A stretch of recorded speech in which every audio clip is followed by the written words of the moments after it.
Assalamualaikum warahmatullahi wabarakatuh. Waalaikumsalam warahmatullahi wabarakatuh.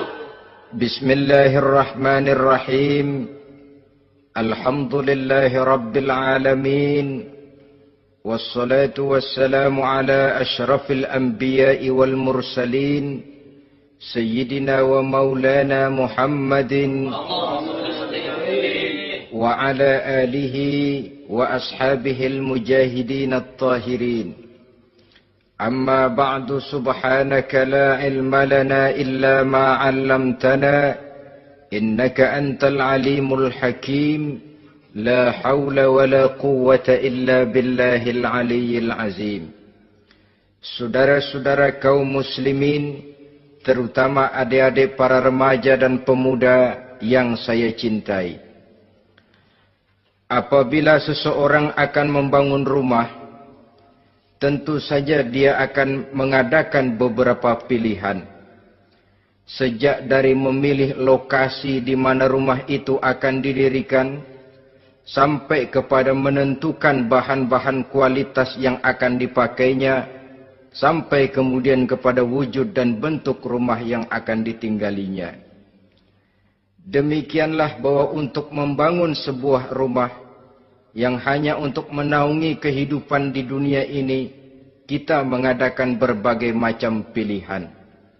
Apalagi kalau kita akan membangun sebuah rumah tangga yang kita harapkan tidak hanya akan menaungi kehidupan di dunia ini, tidak hanya untuk kepentingan kita saja, tetapi juga untuk kepentingan anak cucu kita di belakang hari, termasuk sampai kepada hari akhirat nanti. Oleh karena itu, pada pertemuan kali ini, saya hanya ingin khusus berbicara kepada adik-adik remaja dan para pemuda, bagaimana sebaiknya memilih jodoh menurut ajaran agama Islam. Dalam Al-Quran, Allah Subhanahu wa ta'ala menjelaskan, Zuyyina linnasi hubbus syahawati minan nisa, bahwa manusia apapun jenisnya, asal dia bernama manusia, dihiasi dengan perasaan cinta kepada perempuan. Jadi sejak dahulunya secara fitrah, laki-laki senang kepada perempuan, sebagaimana perempuan pun senang kepada laki-laki. Dihiasi rasa cinta ini dalam kehidupan manusia. Dan oleh karena adanya rasa cinta, berkembanglah segala macam persoalan. Sehingga seorang ahli cinta pernah berkata, cinta adalah 5 huruf yang membuat persoalan tidak akan pernah selesai. 5 huruf yang membuat persoalan tidak akan pernah selesai-selesai. Tetapi dalam kehidupan sehari-hari sering kita saksikan bahwa cinta ini bisa mendorong, memberikan motivasi yang baik, dan cinta ini pun bisa juga memberikan dorongan yang tidak baik. Oleh karenanya, apabila cinta itu ibarat setetes embun yang jatuh di bumi yang subur, akan tumbuhlah di atasnya aneka ragam bunga-bungaan yang harum semerbak, indah, mewangi, sedap dipandang orang, menebarkan rasa aman, damai, sentosa, dan begitu selanjutnya. Tapi jika cinta itu jatuh di hati yang gersang dan tandus, tidak ada yang akan dapat tumbuh di sana selain sirih memanjat batu, kuning daunnya, lemah gagangnya, maka cinta yang semacam itu tidak akan memberikan dorongan positif kepada seseorang di dalam kehidupannya. Maka lebih dahulu kita akan membicarakan cinta dalam artian yang positif ini, untuk nanti sampai kepada perempuan yang bagaimana yang harus kita cintai, atau laki-laki yang bagaimana yang harus dicintai oleh seorang perempuan. Saudara hadirin yang saya hormati, cinta dalam artian yang positif, pertama, dia selalu mendatangkan keindahan. Yang kedua, cinta itu memberikan energi atau semangat untuk berjuang. Dan yang ketiga, cinta itu selalu membawa resiko dalam bentuk pengorbanan. Maka cinta yang positif pertama melahirkan keindahan. Disinilah orang memerlukan filter atau saringan. Sebab keindahan yang didasarkan karena cinta itu merupakan satu keindahan yang relatif saja. Boleh jadi karena indah orang jadi cinta, boleh juga jadi karena cinta segala sesuatu terasa jadi indah. Namun bagaimanapun juga, kalau hati sudah diliputi oleh rasa cinta, segalanya akan terasa menjadi indah. Cinta itu adalah keindahan. Yang kedua, cinta itu energi, melahirkan dorongan dan semangat. Yang lemah bisa menjadi kuat, yang takut bisa menjadi berani, yang jauh jadi terasa dekat. Itu semua karena dorongan cinta. Dan dari energi ini lahirlah yang ketiga, bahwa cinta adalah pengorbanan. Sehingga orang berkata, berani bercinta artinya harus berani berkorban. Takut berkorban, jangan bercinta. Kalau cinta ini kita salurkan kepada nilai-nilai agama umpamanya, yang pertama, cinta mendatangkan keindahan. Kita cinta kepada agama, maka apapun yang diperintahkan oleh agama akan terasa menjadi indah. Solat akan terasa menjadi indah. Puasa terasa menjadi indah. Zakat terasa menjadi indah. Jihad pun akan terasa menjadi indah. Persis kalau kita cinta kepada seorang gadis. Jika kita cinta kepada seorang gadis, apanya saja akan kelihatan menjadi indah. Jalannya terasa indah, lenggang-lenggoknya terasa indah, suaranya merdu padahal cemprengnya bukan main. Seluruhnya akan mendatangkan keindahan karena dasarnya sudah cinta. Cinta membawa kepada keindahan. Yang kedua, cinta itu melahirkan energi. Orang yang cinta kepada agama akan lahir tenaga dan semangatnya melaksanakan ibadah, melaksanakan puasa, melaksanakan zakat, melaksanakan solat, melaksanakan haji, bahkan melaksanakan jihad sekalipun. Cinta selamanya menimbulkan energi dan semangat. Sama saja dengan kita apabila jatuh cinta kepada seorang gadis, walaupun rumahnya jauh, katanya, gunung pun akan kudaki, lautan pun kuseberangi. Untuk apa itu? Untuk menemui apa yang kita cintai. Cinta selamanya melahirkan energi. Capek tidak terasa, lelah tidak terasa, semuanya tertutup oleh keindahan yang bernama cinta. Lalu yang ketiga, cinta membawa pengorbanan.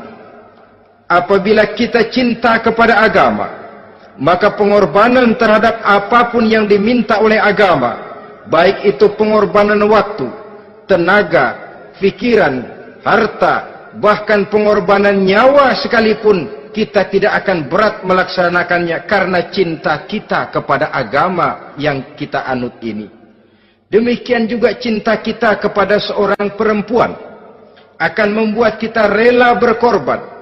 Apapun yang dia minta, jangankan kita tidak mampu, jangankan kita mampu, kita tidak mampu sekalipun, kita masih berusaha untuk mampu guna memenuhi tuntutan si buah hati belahan jantung. Kadang-kadang malam minggu si doi ngajak nonton. Umpamanya, duit tidak ada, gajian belum, kerja enggak. Timbullah inisiatif. Entah sepatu kita jual ke tukang loa, entah celana mampir dulu ke tempat lain. Yang penting kita berkorban untuk memenuhi permintaan si buah hati belahan jantung. Ketika itu pengorbanan sudah tidak kita rasakan lagi. Bahkan pengorbanan yang paling pedih sekalipun, dalam gurau, dalam bercanda misalnya, dicubit kita oleh kekasih kita, pedih bukan main, terkelupas kulit, mengalir darah, bukan nangis, nyengir. Malah kadang-kadang minta tambah dicubit lagi.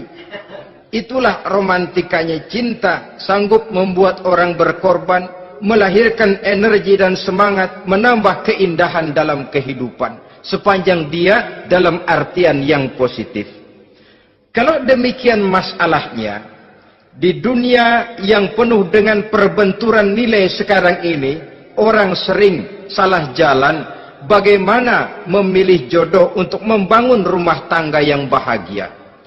Jangan lupa bahwa membangun rumah tangga ini bukan hanya untuk 1-2 bulan, bukan hanya untuk 1-2 tahun, bahkan bukan cuma untuk kehidupan dunia, lebih daripada itu pun untuk menunjang kebahagiaan di akhirat. Oleh karenanya, memilih jodoh bukan satu hal yang mudah, bukan satu hal yang bisa dilaksanakan sambil lalu, tetapi memerlukan penelitian, memerlukan pengamatan yang mendalam. Apa petunjuk agama tentang itu? Dengan kata lain, bagaimana seharusnya seseorang memilih jodoh dalam kehidupannya? Ini tentu saja sumbangan moral buat adik-adik remaja dan para pemuda yang lagi kebingungan memilih jodoh, atau barangkali buat bapak-bapak yang kepengen nambah lagi.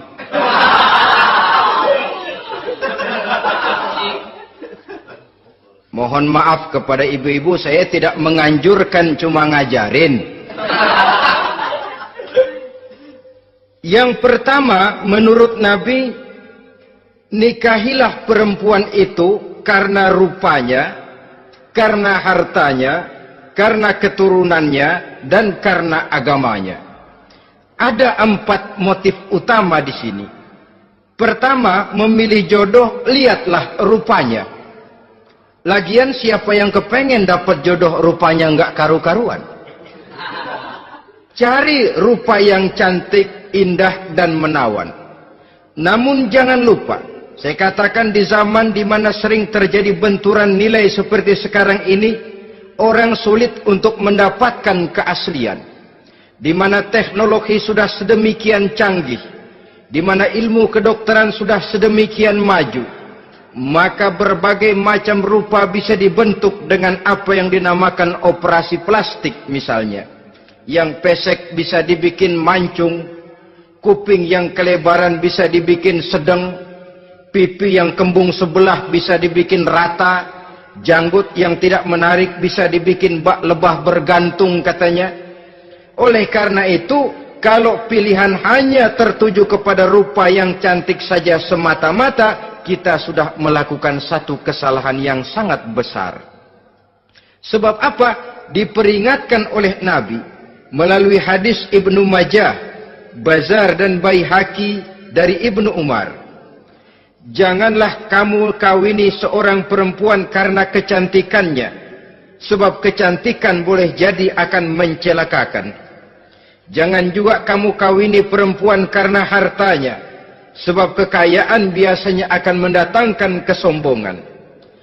Tetapi kawinilah karena agama dan akhlaknya, karena itulah yang akan membawa kepada kebahagiaan. Saudara-saudara kaum muslimin, terutama adik-adik remaja dan para pemuda, dikala usia puber, apalagi mata baru terbuka, awal balik namanya, remaja sering kehilangan filter. Pokoknya asal ngelihat rupa yang sudah lemot, denok, geboy,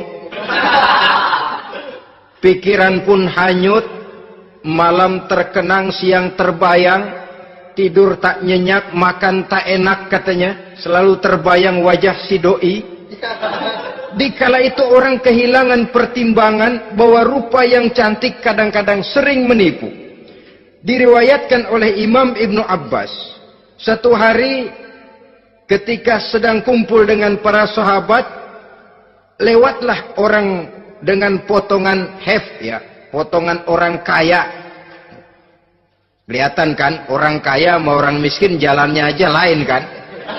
Jalannya saja, jangan gaya hidupnya, jalannya saja lain. Liwat dia.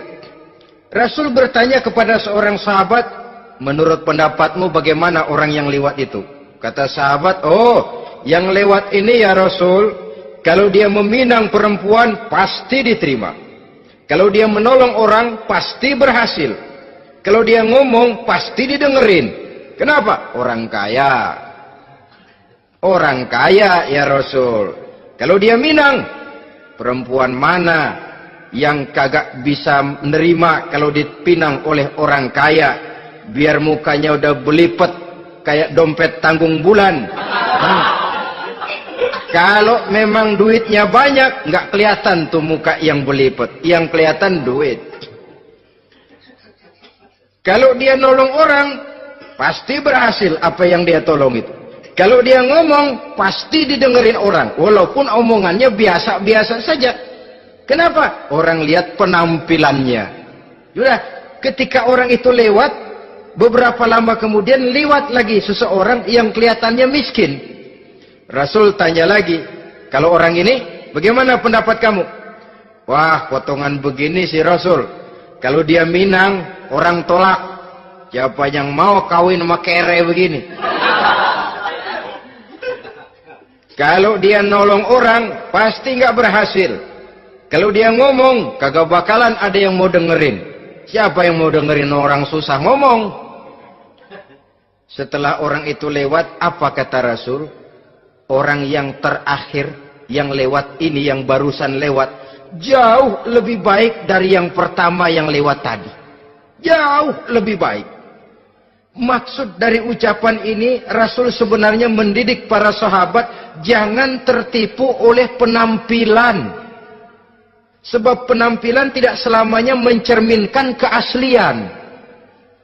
Apalagi di zaman sekarang, salon di mana-mana bejibun. Alis mata bisa dibikin, pipi bisa dicat, yang pinggir kuning, yang tengah merah, di sebelah merah ada yang kehitam-hitaman, persis orang kepentok tiang listrik.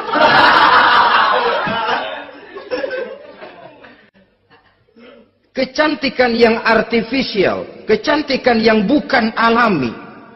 Karena itu silakan saja cari yang cantik, tapi jangan terpaku sampai di situ. Sebab kecantikan di samping dia mudah berubah oleh pergeseran masa dan pertukaran waktu, ternyata penampilan tidak selamanya mencerminkan keaslian.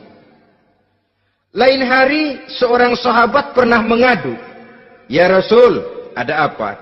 Inna imra'ati la turaddu yadul lamis." Ya Rasul, istri saya tidak pernah menolak tangan orang laki yang menjamahnya, mengajak salaman kepadanya. Apa jawab Rasul? Ceraiin aja.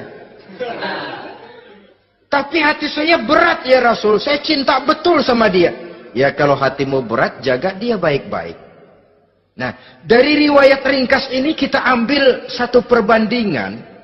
Memang punya istri berwajah cantik itu kadang-kadang si malakama kalau imannya tidak kuat. Si malakama.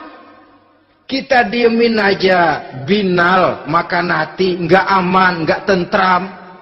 Jangan-jangan saya berangkat ke kantor, dia ngompreng. Buah si malakama, seperti orang tadi, ya Rasul. Istri saya kelihatannya sebenarnya tidak negatif maksudnya ini, cuma bersalaman, tapi terlalu ngobrol. La turaddu yadul lamis, tidak pernah menolak orang yang ngajak salaman. Ya sekedar salaman. Tapi kan awalnya dari salaman. Kalau sudah salaman kan strum bisa ngederdet dari tangan situ. Kata Rasul sederhana saja. Ya kalau memang begitu ceraiin. Saya nggak kuat Rasul, saya cinta betul sama dia. Kalau kau tak kuat berpisah dengan dia, jagalah dia baik-baik. Ajar, didik, tanamkan rasa keagamaan di dalam hatinya. Saudara-saudara kaum muslimin, jadi rupa yang cantik tanpa didasari oleh nilai-nilai agama akan membuat seorang suami di rumah tangganya seperti si malakama. Seperti berhadapan dengan buah si malakama. Kalau tidak diiringi dengan nilai-nilai moral yang luhur dan bekal agama yang tangguh. Akan pergi jauh dari rumah rasanya tidak aman. Sedangkan di rumah saja siapa yang akan mencari nafkah. Dan begitu selanjutnya. Orang tadi jelas berhadapan dengan buah si malakama. Didiamkan, makan hati. Sebab, maaf, kalau seorang suami sudah tidak punya rasa cemburu terhadap istrinya, itu kan yang disebut dayus. Dan dayus itu, jangankan masuk surga, bau surga saja dia tidak dapat. Tapi cemburu dalam artian bukan cemburu buta, cemburu dalam artian yang wajar. Dia cemburu, akan dikerasi takut kalau istrinya minta cerai, sedangkan dia cintanya sudah kadong medok bener. Si malakama jadinya. Nah, ini juga satu riwayat yang memberikan gambaran kepada kita. Pilihan, silakan cari rupa yang cantik saja. Cari yang cantik. Tapi kalau itu dijadikan motif utama tanpa dasar-dasar agama, saya khawatir nanti rumah tangga kita akan berhadapan dengan buah si malakama. Jadi adik-adik remaja, usaha, ikhtiar, cari yang cantik, yang kira-kira nggak membosenin, supaya kita betah tinggal di rumah, supaya kita merasa ada tempat berbagi rasa, ada tempat kita bernaung. Sebab kalau nyari bini sebini-bininya mah, ya jodoh di tangan Tuhan, kagak usah nyari juga ntar datang diri, umpamanya.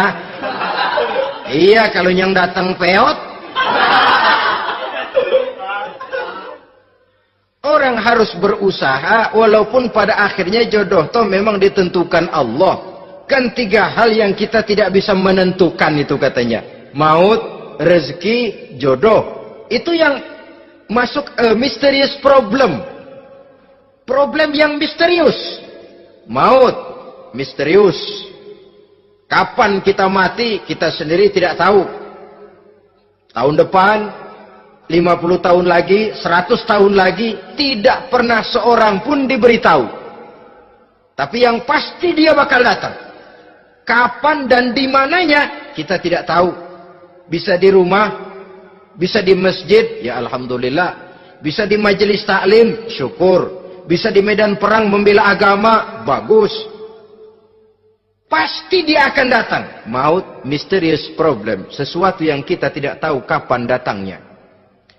Rezeki, gitu juga. Sehingga orang sering bilang, rezeki katanya kayak bayangan. Kita ubur-ubur, dia lari. Kita diam, dia mah diam. Setengah mati kita ubur-ubur. Emang ukuran segitu? Segitu aja. Begitu kita nggak ngapa-ngapain, datang yang bawain rezeki. Namanya rezeki itu mysterious problem. Kadang-kadang ngobek, sungsang, sembol, udah segala tanah orang kita ukur-ukurin. Udah segala ngomong sudah nggak ada yang loh, tuh sudah buta. Tapi memang bayangan, kalau belum rezeki ya belum. Kadang-kadang nyari kode sampai tidur di kuburan. Belepotan tanah kuburan loh. Yang aneh lagi kadang-kadang orang gila ditanyain. Allahu Akbar, ini kode-kode zaman sekarang ini. Sampai orang waras nanyain orang gila itu gimana itu? Ini sudah efek yang betul-betul negatif. Sudah jelas orang gila kok ditanya. Apa kira-kira yang nanya nggak lebih gila dari yang gila itu?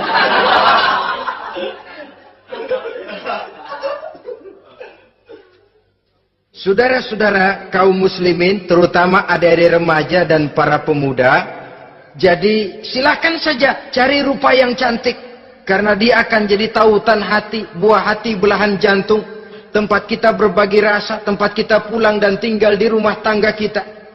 Tapi hendaknya kecantikan rupa itu diiringi juga dengan kecantikan budi. Karena itu cari rupa yang cantik. Ini pilihan utama. Yang kedua, kata Nabi, harta, cari yang kaya. Tetapi jangan lupa, jangan dijadikan pilihan utama. Karena kekayaan sering mendatangkan kesombongan. Apalagi kalau seorang pemuda mendapat istri orang kaya. Hidupnya dimodali oleh istrinya. Maka biasanya wibawanya sebagai seorang suami akan hilang. Akhirnya komando di tangan istri. Dikala itulah suami tidak lebih daripada prajurit yang taat kepada komando istrinya. Padahal menurut konsep Quran, ar-rijalu qawwamuna 'alan nisa, laki-laki diciptakan sebagai pembimbing bagi perempuan. Kalau nanti suatu saat terjadi benturan, sedangkan modal diberikan oleh istri, terjadilah pengungkitan. Kata istrinya apa? Lu jangan bertingkah, lu kan kawin sama gue, modal lu kolor doang.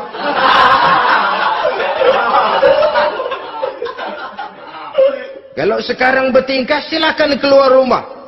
Bawa seperti engkau datang dulu, jangan bawa apa-apa. Pergilah seperti engkau datang dulu kemari.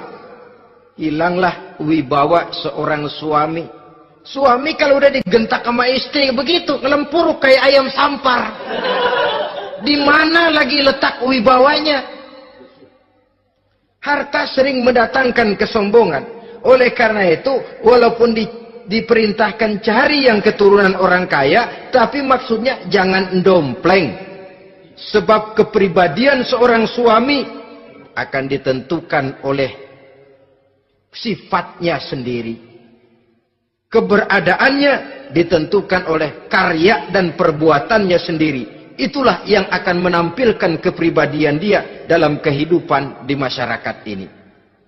Saudara-saudara kaum muslimin, terutama adik-adik remaja dan para pemuda, kan kadang-kadang di zaman sekarang kan kelas-kelas gigolo, playboy ya, nyari tante-tante kesepian, mejeng-mejeng di pinggir-pinggir jalan dengan harapan apa? Ya barter lah, tukar tambah, nah, supaya dapat rokok, dibelikan pakaian, motor dan sebagainya. Tapi yang jelas hilang harga diri sebagai laki-laki, dan itu yang paling mahal. Kalau seorang laki-laki sudah kehilangan harga diri, apalagi yang bisa dibanggakan dalam kehidupan ini? Apa artinya naik mobil kalau kepala tertunduk ke bawah? Apa artinya jalan di tengah masyarakat kalau kita tidak bisa menengadah dengan satu kebanggaan? Hilangnya harga diri merupakan kehancuran awal dari sebuah pribadi yang untuk jangka panjang kita tidak akan bisa lagi berbuat banyak. Tanpa harta orang memang sulit untuk bahagia, tapi harta semata-mata bukan merupakan jaminan bahwa orang lantas akan bahagia. Saya barangkali harus berkata, banyak orang miskin yang kaya, tapi tidak sedikit orang kaya yang miskin. Saya ulangi ini, banyak orang miskin yang kaya, tetapi tidak sedikit orang kaya yang miskin. Nah, bagaimana pengertiannya? Orang miskin yang kaya, materinya sederhana, peralatan rumah tangganya sederhana, tapi hatinya kaya. Oleh karena hatinya kaya, jiwanya lapang. Sebaliknya, orang kaya yang miskin, di tengah kelimpahan materi yang berlimpah, segalanya serba ada, hatinya yang miskin. Kelimpahan materi tidak akan sanggup mengobati kemiskinan hatinya. Sehingga di tengah kehidupan yang serba ada, dia masih merasa kurang, maka dia tidak pernah cukup. Di tengah kemilauan dan gemerlapan serta glamornya rumah mewah, dia merasa hidup di tengah gurun pasir yang gersang dan tandus. Karena itu, biarlah miskin harta tapi kaya budi, daripada kaya harta tapi miskin budi. Lebih utama lagi, kaya harta, kaya budi. Itu idealnya. Dasar pilihan ketiga, sesudah rupa dan harta, menurut Nabi, keluarga. Faktor keturunan sangat menentukan. Pepatah mengatakan, buah apel akan jatuh tidak terlalu jauh dari pohonnya. Biasanya, kalau bapak kalong, anak kampret. Bapak nyolong, anak nyopet. Itu fotokopi. Saudara-saudara, sungguh pun demikian, faktor keluarga bukan merupakan yang paling dominan. Karena segalanya memang bergantung kepada hidayah dari Allah Subhanahu wa ta'ala. Kalau hidayah datang, bisa saja anak maling bisa jadi kiai. Kalau hidayah datang, bisa saja anak nabi malah ikut bersama orang-orang kafir. Pada akhirnya orang mau besar atau tidak, bukan dengan jalan menyempeng kepada keturunan orang lain, tapi ditentukan oleh kepribadian dirinya sendiri. Tidak bisa kita menjadi besar dengan menyebut kebesaran orang lain. Itu sebabnya dicontohkan oleh Imam Ali pada saat beliau berkata, "Laisal fata may yaqulu kana abi, walakinnal fata may yaquluha anadha." Anak muda yang gentleman adalah anak muda yang berani berkata, "Inilah saya." Bukan anak muda yang membanggakan leluhurnya. Ini kan zaman sekarang ini lagi ngetop-ngetopnya lagu-lagu cengeng katanya. Toh. Sebenarnya menurut saya bukan cuma lagu cengeng yang jadi masalah. Lagu cengeng cuma satu efek dari sikap yang lebih utama dari itu, yaitu mental cengeng. Kalau mental sudah cengeng, apapun yang kita lakukan akan jadi cengeng. Tidak cuma lagu, kebudayaan yang lahir akan kebudayaan cengeng. Jadi pengusaha cengeng. Jadi pejabat cengeng. Jadi kiai cengeng. Kenapa? Mental cengeng. Di antara mental cengeng itu apa? Mengandalkan fasilitas atasan. Kalau tidak ada fasilitas dari atas, lantas tidak bisa berbuat apa-apa. Cengeng. Menjadi besar bukan karena karier pribadi, tapi karena nasib katrolan. Itu pun termasuk mental cengeng. Sedikit gagal, B. Bagaimana B? Sedikit jalan buntu, babe. Sedikit deadlock, babe. Lu ngapain babe lu melulu?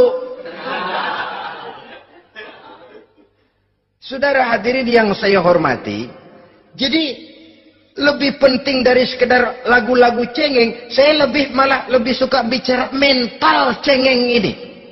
Mental yang cepat putus asa. Mental yang tidak mau mengeluarkan usaha maksimal. Mental yang hanya mengandalkan fasilitas. Sedangkan pribadinya tidak lebih daripada pribadi sumuhun dawuh, pribadi kulo nuwun, pribadi kumaha juragan wae, pribadi oke bos. Pribadi asal bapak senang. Bukankah itu semua merupakan cermin dari mental-mental yang cengeng, yang untuk jangka panjang tidak akan pernah menguntungkan daripada pembangunan bangsa dan negara yang kita cintai ini. Seseorang mau besar atau tidak, bukan dengan jalan menyempeng kepada kebesaran orang lain. Bahkan Syauqi dalam sebaik syairnya yang lebih tegas mengatakan, wa syarrun nasi zu khumulin iza fakhartahum zakarul jaduda wa syarrun nasi wa khairun nasi zu syarafin qadimin aqama li nafsihi syarafan jadida. Generasi yang paling jelek adalah generasi pemalas. Kalau kelihatan orang lain lebih hebat dari dia, disebut-sebutnya kebesaran nenek moyangnya. Dia sendiri nggak punya prestasi apa-apa.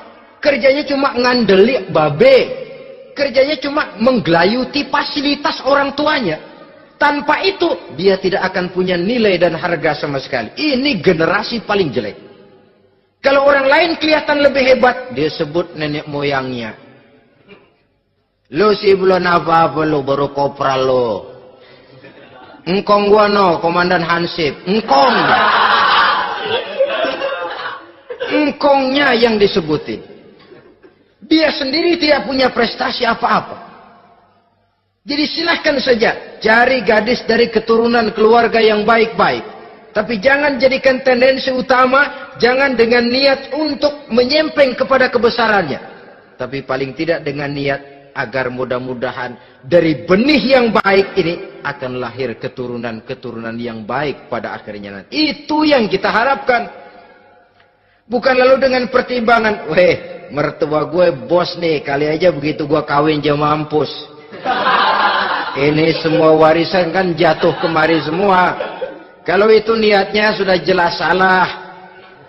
Kita mencari perempuan dengan keturunan-keturunan yang baik dengan berharap agar anak-anak kita nanti yang akan merupakan benih cucunya akan melahirkan kebaikan-kebaikan seperti leluhurnya dulu. Saudara, pilihan yang keempat kata Nabi, agama. Ini yang paling inti. Kenapa? Agama itu motivasinya moral. Di sini segalanya ditentukan. Rupa yang baik, harta yang banyak, keluarga yang luhur. Kalau sudah dilandasi oleh agama yang rapuh, bahkan tidak beragama sama sekali, ketiga hal di atas tadi hanya akan mendatangkan malapetaka. Sekarang kan kita tertipu oleh penampilan. Padahal penampilan belum tentu kenyataan. Di jalan-jalan kita akan lebih terpesona melihat gadis pakai miniskirt di atas lutut ketimbang kita melihat gadis-gadis yang pakai jilbab. Kalau sudah pakai jilbab keliwat, yang usil banyak banget, bau sorga nih. Bau sorga katanya. Tapi kalau sudah yang pakai miniskirt itu yang lewat, itu dari ujung ke ujung mata kagak mau kedip. Laler nempok di mata kagak dirasain. Kita terpesona oleh penampilan zahir, padahal penampilan belum tentu memantulkan hal yang sebenarnya. Tapi memang itulah watak manusia. Watak manusia, saya katakan manusia tanpa kecuali. Tetapi bergantung kepada pemikiran jangka pendek atau jangka panjang. Kalau jangka panjang yang kita pikirkan, ya tentu kita tidak akan mudah terpesona oleh hal yang zohir. Sampai-sampai Quran sendiri mengatakan, budak yang hitam legam, tapi beriman, itu lebih baik daripada orang-orang musyrik, walaupun cantik, denok, lemot, geboy. Ada lagi nggak bahasa yang lebih dari itu? Cantik, denok, lemot, geboy, bahenol, nerkom, tapi kafir masih lebih baik budak yang hitam legam sekalipun. Kalau dia beriman. Kenapa? Rumah tangga untuk jangka panjang. So itu Islam tidak membolehkan kawin campuran dengan lain agama. Walaupun ada ayat yang mengatakan boleh kawin dengan ahlul kitab, tapi sebagian mufassir menjelaskan bolehnya kawin dengan ahlul kitab itu dalam kondisi darurat. Dalam kondisi normal tidak bisa. Kenapa? Kalau sudah berlainan agama, akan terjadi kerancuan rumah tangga untuk jangka panjang. Bagaimana membina dalam keharmonisan di rumah tangga? Bagaimana nasib anak-anak nanti? Kadang-kadang ada keluarga, kami sih keluarga modern. Anak-anak kami berikan kebebasan untuk milih agama apa saja. Bapaknya Islam, istrinya Kristen, anaknya ada yang Hindu, Buddha. Bagus nih, keluarga pecel namanya. Bagaimana keluarga modern bisa seperti itu? Padahal seorang suami bertanggung jawab di hadapan Allah. Dia akan ditanya tentang istrinya. Dia akan dimintakan pertanggungan jawab tentang anak-anaknya. Kalau istri kita berlainan agama, mungkin terjadi pengkaplingan. Pokoknya kalau anak perempuan ikut ibu, anak laki ikut bapak. Administrasi dunia bisa begitu, tapi akhirat, pertanggungan jawab di hadapan Allah. Bisakah kita? Sorry aja Tuhan, emang janjinya begini. Saudara hadirin yang saya hormati, oleh karena itu, budak legam hitam kalau beriman masih lebih baik daripada orang-orang yang tidak beriman walaupun cantik dan mempesona. Kenapa? Ini faktor agama. Ya buat 1-2 bulan bisa terwujud rumah tangga yang tentram. 2-3 tahun mungkin masih bisa bertahan, tapi sampai kapan? Sampai kapan itu akan terwujud? Pada akhirnya akan muncullah dilema yang akan sulit buat diatasi. Oleh karenanya motif agama dijadikan stres oleh Nabi. Fasfar bizatiddin taribat yadak. Pilih agama sebagai titik sentral, sebagai pilihan utama. Kalau agamanya kuat, walaupun rupanya sederhana, tapi karena nilai agamanya kuat, dia bisa menyenangkan hati suaminya. Dia bersolek untuk kepentingan suaminya. Dia taat kepada suaminya. Harta, dia anak orang kaya untuk membantu perjuangan suaminya. Tapi kalau tidak ada modal agama, rupa yang cantik bisa menyengsarakan suami. Apalagi kalau suami kere. Istrinya sudah cantik, kaya ataupun tidak kaya kadang-kadang. Udah, suaminya suruh ngempuk di rumah, bininya yang kerja. Ya kalau kerja mendingan kalau dikerjain itu.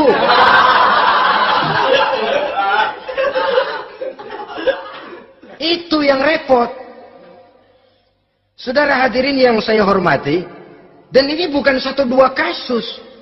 Alangkah malangnya kalau sudah terkena hal seperti itu. Akhirnya seperti pengaduan sahabat kepada Rasul tadi. Mau diceraiin, cinta saya udah medok benar Rasul. Enggak diceraiin, hati saya ngebet, pegel. Si malakama akhirnya. Jadi oleh karenanya agama. Kalau dia cantik, walaupun miskin, agamanya kuat. Dia bisa memelihara kehormatan diri. Dia kaya, agamanya kuat, hartanya disalurkan di jalan Allah. Karena itu, agama jadikan pilihan utama. Dan ukuran agama itu bukan cuma jilbab loh. Ya kadang-kadang ada juga yang jilbabnya nggak pernah lepas, tapi kadang-kadang akhlaknya lebih binal dari yang kribo. Ada, cuma sekedar kamuflase saja, itu pun penampilan. Sekedar penampilan saja. Cuma dari segi aurat ya memang lebih baik dan lebih utama. Dan saya kira lebih mengundang penasaran toh. Duren kalau udah dibuka kan kelihatan isinya. Emang udah begitu. Udah. Tapi kalau masih rapat, itu yang rasanya kita pengen buka. Timbul tantangan, gue pengen tahu isinya. Rasanya juga begitu. Sama saja dengan baju, kalau dibungkus rapat di plastik, ditaruh di etalase, adanya di toko mau serba ada, tahu kita barang mahal nih. Biar punya duit, kita mau nawar ragu-ragu, takut nggak cukup. Tapi kalau barang sudah dibuka di jalanan, diobral di pinggir jalan, murahan, 1.003 masih dicampur odol. Yang begitu sih biar nggak punya duit, kita berani banget tanya, nawar, megang lagi nyemek. Berat duit nih bang. Kenapa? Barang sudah terbuka. Jadi saudara-saudara, syukur kalau keempat-empatnya ini jodoh terkumpul dalam jodoh yang saudara cari. Sudah rupanya cantik, kaya, keturunan orang baik-baik, agamanya kuat. Nah, surga dunia tuh. Yang begitu cari. Kalau ada yang begitu, saya juga mau nambahin satu lagi.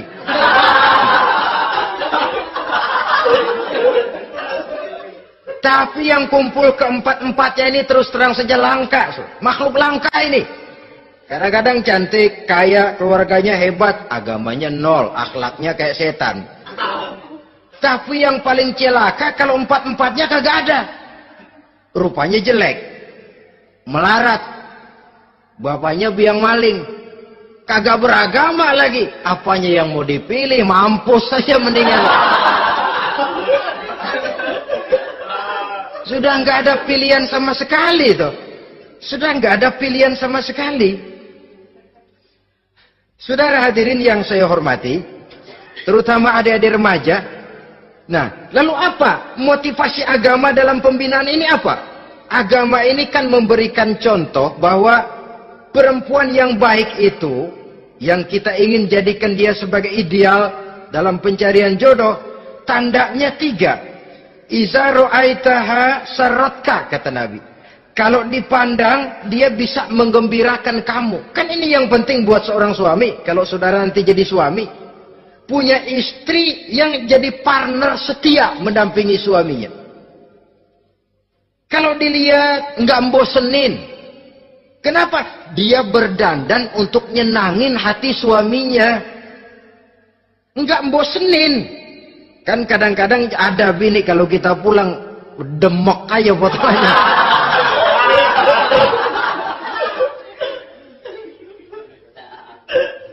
Ini yang bikin suami nggak betah di rumah ini kan yang begini. Adapun perempuan yang beragama, apabila dipandang oleh suaminya, dia pandai menyenangkan hati suaminya. Andai kata suaminya dalam kesulitan, dia tidak menambah beban kesulitan. Paling tidak dia bisa memberikan satu bantuan moral. Bantuan moral untuk mengurangi beban kesulitan daripada suaminya. Suami pulang dagang rugi, kata istrinya, romantika bang. Sekali-sekali lah, masa selamanya dagang mau untung. Besok siapa tahu untung lebih besar. Kan meringankan tuh. Kadang-kadang enggak, suami pulang dagang dari pasar panas, rugi. Sampai rumah bini pidato. Peletar-peletor. Lu dagang rugi, emang lu laki goblok.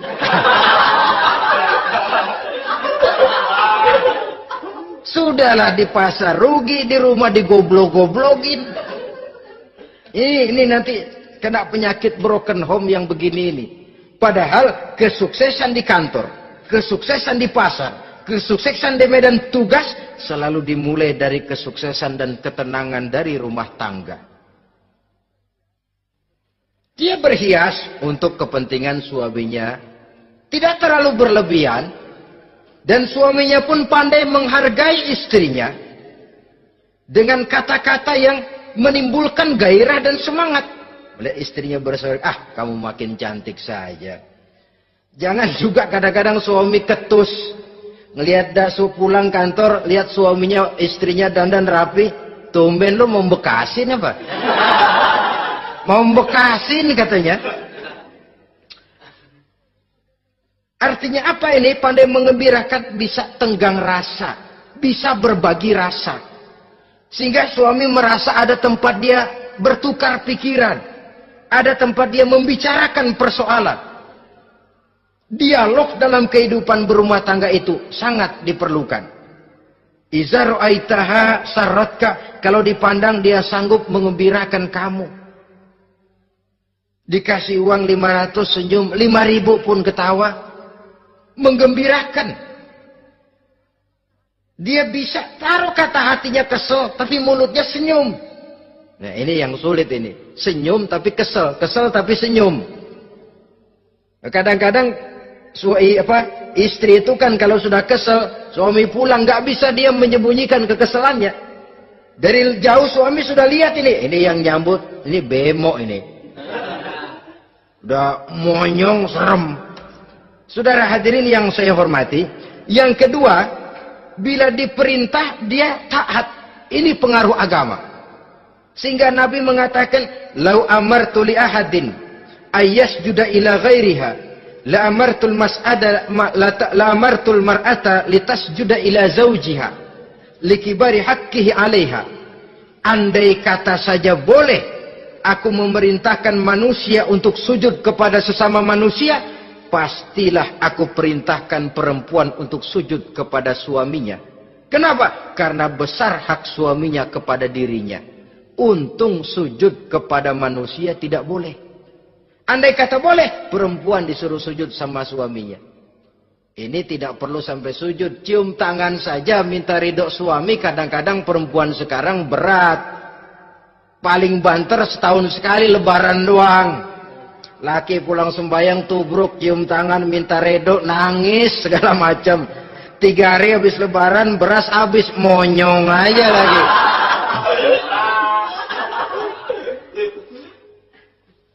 Saudara hadirin yang saya hormati. Yang ketiga, akibat pengaruh agama, dia sanggup memelihara kehormatan diri dan sanggup menjaga harta suaminya. Memelihara kehormatan diri baik pada saat suaminya di rumah atau pada saat suaminya tidak ada di rumah. Satu riwayat, seorang sahabat akan pergi perang jihad di fi sabilillah. Ketika mau berangkat dia bilang kepada istrinya, "Saya mau berangkat perang. Kalau saya belum pulang kamu jangan keluar rumah." "Baik bang." Pergi istrinya, pergi suaminya jihad. 1 minggu, 2 minggu berlalu, belum juga pulang. 1 hari datang utusan dari rumah orang tua si istri ini. "Assalamualaikum bu." "Waalaikumsalam." "Ada apa?" ada berita kurang enak, Bu. Orang tua ibu sakit parah, mohon tolong ditengokin. Apa kata si istri? Maaf saja, suami saya belum pulang dari medan perang. Saya belum dapat izin keluar rumah kalau dia belum pulang. Tolong sampaikan maaf saya kepada orang tuanya. Pulanglah utusan tadi. Besok balik lagi. Bu, ada apa? Udah Senin Kemis. Napasnya sudah sampai tenggorokan. Tolong tengokin buat terakhir kalinya, Bu. Suami saya belum pulang. Dia pesan kalau dia belum pulang, saya jangan keluar rumah. Saya nggak bisa tengokin orang tua saya. Salam maaf saja. Pulang utusan itu. Besok balik lagi. Bagaimana? Sudah meninggal, Bu. Mau dikubur, tengokinlah buat terakhir kalinya. Suami saya belum pulang. Saya belum berani keluar rumah kalau suami saya belum pulang. Itu janji saya sama suami saya. Pulanglah utusan ini ngadu kepada Rasulullah sallallahu alaihi wasallam. Ya Rasul, ini perempuan kelewatan benar. Dari orang tuanya sakit sampai sekarat, sampai mati, sampai dikuburin dia nggak nengokin. Memangnya kenapa? Suaminya katanya pergi jihad. Dan suaminya tidak mengizinkan dia keluar rumah kalau si suami belum pulang. Apa jawab Rasul? Marahkah beliau? Tidak, beliau senyum. Apa katanya? Dosa orang tua yang meninggal ini telah diampuni oleh Allah karena dia punya anak perempuan yang begitu taat kepada suaminya. Allahu Akbar. Dosa orang tua yang sudah meninggal itu diampuni oleh Allah karena dia punya anak perempuan yang begitu taat kepada suaminya. Ketaatannya kepada suaminya menyebabkan dosa orang tuanya diampuni oleh Allah Subhanahu wa taala. Suami pergi jihad, orang tua sakit keras, tidak berani dia keluar rumah. Itu tandanya bisa menjaga kehormatan diri. Kalaupun satu saat suaminya manggil, Bu, tolong ambilin uang di dompet. Dompetnya dibawa, Bang, ambil saja sendirilah, nanti salah ambil lagi saya. Kadang-kadang enggak, suaminya pergi mandi, dompet berantakan. Saudara hadirin yang saya hormati, ini motivasi agama. Jadi kecantikan zahir yang diimbangi dengan kecantikan batin oleh karena pengaruh agama tadi. Kalau sudah kemari, orang tidak perlu mikir-mikir operasi plastik. Bikin yang pesek jadi mancung supaya orang tertarik. Bikin belakang yang kurus jadi menarik. Tidak. Orang tidak perlu lagi pakai susuk-susukan. Dipasang di bibir supaya kalau senyum orang gempor. Supaya kalau ngomong orang percaya. Dipakai di kuping supaya macam-macam. Tidak perlu lagi. Pakai jompa-jampe, pelet-peletan supaya kalau diludahin orang ngikut. Enggak perlu lagi. Kenapa? Cinta itu nature, sesuatu yang alamiah, yang tidak bisa dipaksakan. Dia kudrati, karunia dari Allah. Tidak bisa cinta dipaksakan. Kalaupun bisa, dengan ilmu pelet, oh saudara bisa membuat orang jatuh cinta, ya 2-3 hari, 4-50 hari. Kesananya apa yang akan terjadi? Kelanggengan tidak akan pernah terwujudkan. Kenapa? Keterpaksaan yang akan timbul. Dalam kondisi semacam itu, rumah tangga tidak akan mengalami ketenangan dan ketentraman. Jadi biarkan cinta berjalan secara alamiah, karena dia memang alamiah. Saudara-saudara, nah sekarang kalau sudah ketemu nih, yang 4 tadi, rupa cantik, keturunan boleh, kaya lumayan, agama kuat. Apa yang harus kita cari? Apa yang harus kita lakukan? Apa pakai pepatah anak sekarang? Aku lihat, aku pikat, aku dapat, aku sikat, aku minggat. Bangsat.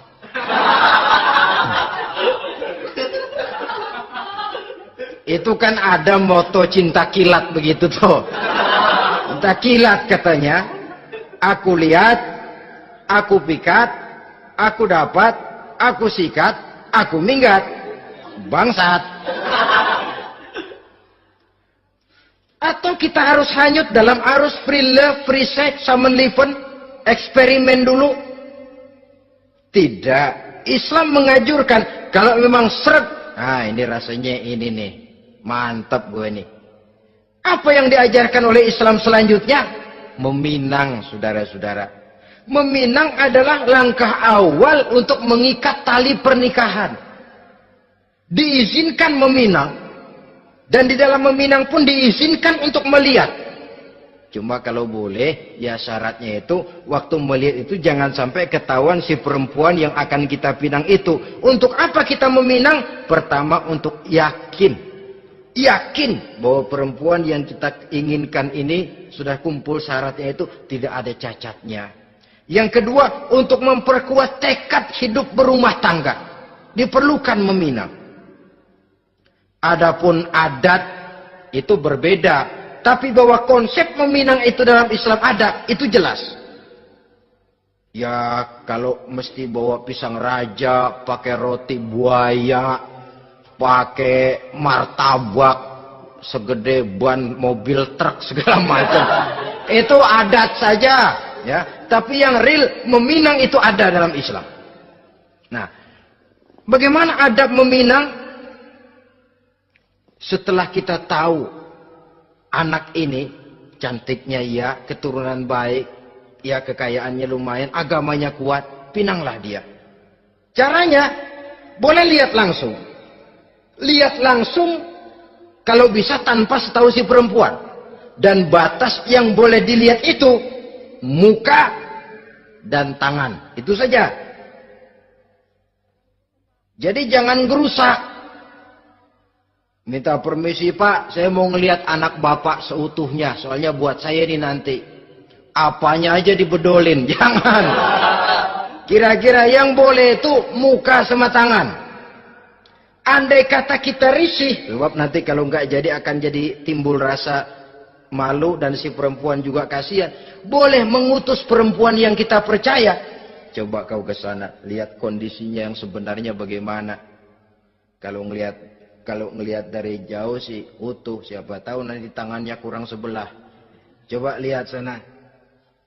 Saudara-saudara, kemudian boleh juga ditanyakan kepada orang tuanya. Dan dalam hal ini orang tua si gadis tidak boleh menyembunyikan aib atau cacat yang dimiliki oleh anaknya. Dia harus menceritakan apa adanya. Sampai pun kekurangan anaknya yang paling kecil sekalipun. Sebab apa? Jangan sampai istilah pepatah beli kucing dalam karung. Kedengeran suaranya doang meong-meong, begitu dibuka tuh kucing gempor sebelah kakinya nggak ada. Kan tentu kita tidak kepengen kecewa di belakang hari. Itulah perlunya meminang sebagai jembatan untuk menuju kepada pernikahan. Nah, dengan demikian kalau sudah usaha meminang ini dilaksanakan, jangan merasa sudah setengah resmi. Ini yang kadang-kadang jadi penyakit. Malah sesudah meminang harus masing-masing lebih menjaga diri, menjaga kehormatan, menjaga pergaulan. Kenapa? Agar saat memasuki jenjang pernikahan nanti merupakan jenjang yang sangat ditunggu-tunggu. Ada rasa keinginan tahu. Kalau tidak, ya udah biasa, nggak giroh lagi ngadepin perkawinan. Kenapa? Kemarin-kemarin gue udah cobain. Hilang gairah lagi. Sebab itu kalau sudah meminang, jangan merasa sudah setengah halal. Udah minang ini Kadang-kadang orang tua juga konyol. Sudah dipinang, diumbar. Lu mau kemana keda lu udah pinang? Padahal meminang itu cuma langkah awal. Sedangkan selanjutnya harus lebih berusaha menjaga kehormatan diri. Sampai pada saat nanti pelaksanaan pernikahan. Nah, saudara-saudara, terutama adik-adik remaja dan para pemuda, walaupun agak sekilas memang karena terbatasnya waktu pada pertemuan ini, mudah-mudahan bisa memberikan gambaran yang sepintas tentang bagaimana sebaiknya kita memilih jodoh di dalam membina rumah tangga yang bahagia. Semoga ada manfaatnya. Terima kasih atas segala perhatian. Mohon maaf atas segala kekurangan. Usikum wa nafsi bitaqwallah. Wassalamualaikum warahmatullahi wabarakatuh.